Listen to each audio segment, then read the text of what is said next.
Well, hello to you once again. Well, we did say earlier on that we'll be crossing to several of our reporters as we monitor the arrivals of heads of state and other dignitaries as well. Arriving now is the Angolan president. I understand our reporter Sophie Mokoena is joining us live now from the Waterkloof Air Force Base. Sophie, a very good evening to you. We understand that the Angolan president is the latest to arrive now, with Felix Tshisekedi of the DRC arriving just a couple of moments ago. Tell us more. Yes, indeed, the Angolan president plane has just landed. As you can hear the noise behind me and you can see the plane. Earlier on we saw the president of the DRC, President Felix Tshisekedi. We are expecting the Namibian president, President Hage, who is also the chair of the SADC region, to also land here. But later tonight, around 11 midnight, we expect the Nigerian president, President Muhammadu Buhari, to also arrive here at Waterkloof.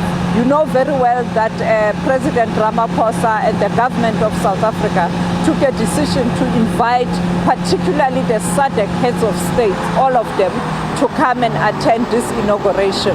He also took a decision to invite his counterparts, those that are chairs of different regional organizations on the continent, like your ECOWAS, like your EAC. We also expect the Commission chair of the African Union to be here tomorrow as part of the dignitaries that will be attending the inauguration. We saw earlier on a delegation from the United States of America arriving, but it was mainly a delegation of business people. We expect that someone who is currently acting as an ambassador here in South Africa for the American government to be part of that delegation. We also saw the delegation from China arriving, and of course the first vice president of Cuba is also in the country. He had a meeting with the alliance partners, the African National Congress and the South African Communist Party of South Africa. Let me move out of the shot as we bring you the visuals of that plane, the Angolan president who has landed, and Minister Jeff Hadebe waiting there to receive him. We know very well that South Africa has got strong relations with Angola, Angola being one of the countries that has got resources, particularly the oil, and South Africa is hoping to strengthen its relations with Angola. As you can see, the minister now moving towards that plane, the Republic of the Angola. You can see that he is about to wait there where the president is expected to make his way out of that plane, and he will be joining the heads of state who will be attending the inauguration tomorrow at Loftus Versveld. We saw earlier on during the day, during the rehearsal, the president was there. The minister in the presidency, Dr. Nkosazana Dlamini-Zuma, was there. We saw the Minister of Defense, Minister Nosiviwe Mapisa-Nqakula, who also attended the rehearsals. As you can see now, the Navy moving towards the plane to receive the Air Force moving towards the plane to receive the Angolan president. Well, Sophie, we're watching those visuals live now of the Angolan President João Lourenço arriving in South Africa ahead, of course, of the inauguration of President-elect Cyril Ramaphosa tomorrow. Sophie, walking us through the significance of the relations of these different countries. Sophie, perhaps you can talk to us a bit about that. You spoke about specific heads of state and dignitaries, in particular from the SADC countries, that have been invited to South Africa for this auspicious occasion. Let's talk a bit about some of these countries that have been invited here, dignitaries as well as heads of state. You know, what this signifies for South Africa in the ongoing relations between this nation and the others. Well, President Ramaphosa has taken a decision to strengthen the relations in the region first. As you know that Africa is saying all the regional organizations must be strengthened, and for a better development of the continent, you start in your own region, and it is for that reason he has invited all leaders of SADC region.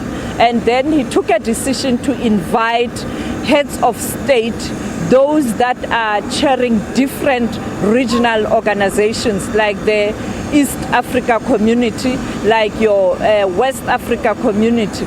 And we know that President Paul Kagame will be representing the EAC. We know that President Buhari will be here representing the West Africa community. But also you know that South Africa and Nigeria are the two countries that many are saying that they command respect in terms of economic development on the continent.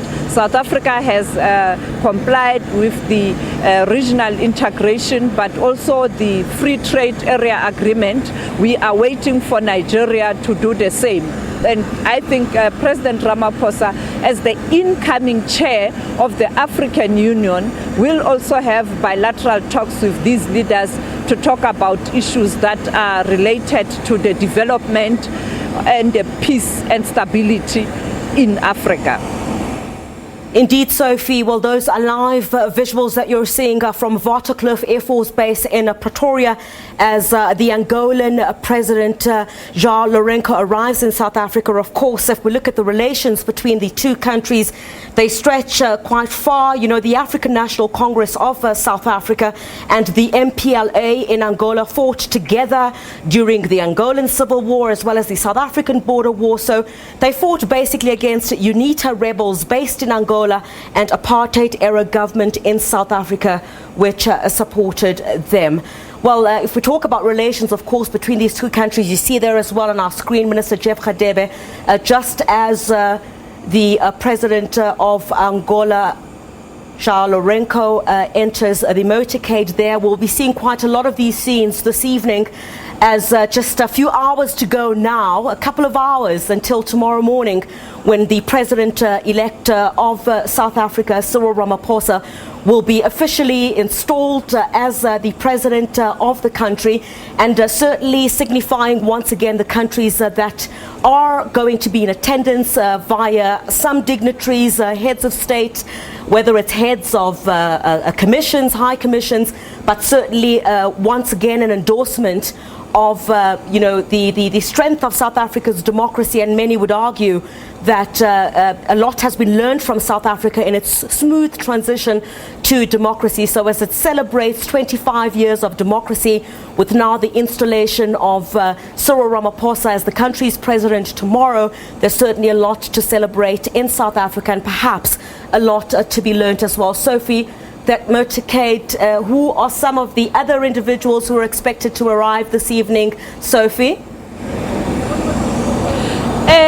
We are told that the president of Zimbabwe, President Emmerson Mnangagwa, has arrived. He landed at Lanseria. We are told that President Hage Geingob, the president of Namibia, will be arriving soon, and we are expecting Botswana also to arrive. We expect Tanzania.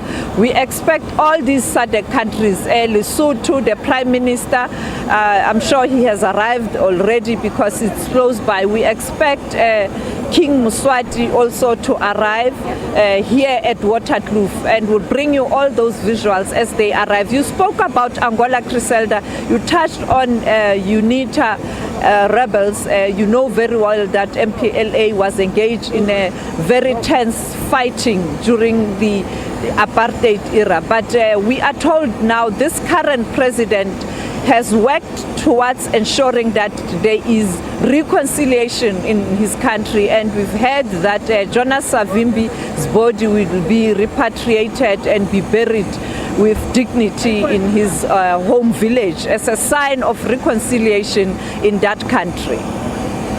All right, Sophie Mokoena, the SABC's foreign editor, live to us there from the Waterkloof Air Force Base. Sophie, we will come back to you. Stand by for us there as many more of those dignitaries and heads of states arrive ahead of the inauguration of President-elect Cyril Ramaphosa at the Loftus Versveld Stadium in Pretoria tomorrow. Francis, let's